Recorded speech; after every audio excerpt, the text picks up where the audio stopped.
bersujud kepada Allah Ta'ala. Ternyata ada hukum ketika kita untuk mendirikan masjid.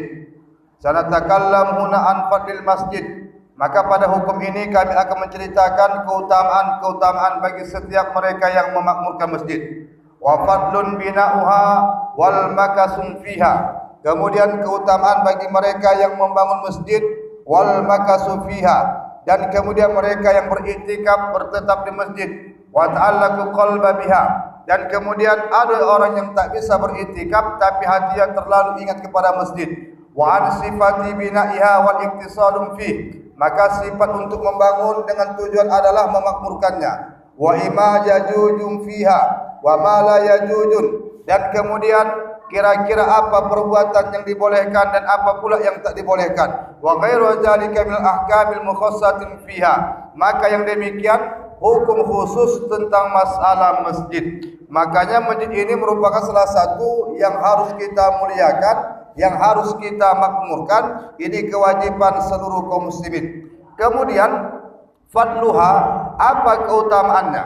Wa fadlu bina'uha wal makasum fiha, dan apa keutamaan bagi mereka yang membangunnya? Wal makasum fiha, dan apa pula keutamaan bagi mereka yang mengisi ataupun beriktikaf ataupun berdiam di masjid.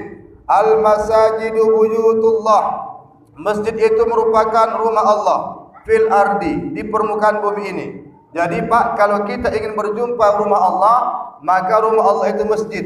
Amara subhanahu an tarfa'a, maka Allah perintahkan untuk meninggikan setiap rumahnya. Yang dimaksud dengan an tarfa'a bukan meninggikan bangunannya, tetapi mengagungkannya. Wa ayyuzkara fiha ismuhu, karena di dalamnya kita menyebut nama Allah. Wa la yud'a fiha siwahu, jangan kita meminta, jangan kita berbicara, jangan kita berseru sesuatu di masjid kecuali cuma Allah. Wa antanazzau an kulli ma huwa najasun, maka kita wajib menghilangkan setiap najis yang terletak di masjid. Wa qadaha wa masbiqum, dan setiap yang bisa mendatangkan keburukan maka hukumnya wajib dipinggirkan. Jadi kalau kita tengoklah Nabiullah yang bernama Isa alaihissalam, kenapa Allah perintahkan Isa untuk masuk ke Aqsa? Ternyata Aqsa itu jamaah. Di masa Nabi Isa alaihissalam, mereka jadikan masjid tempat politik.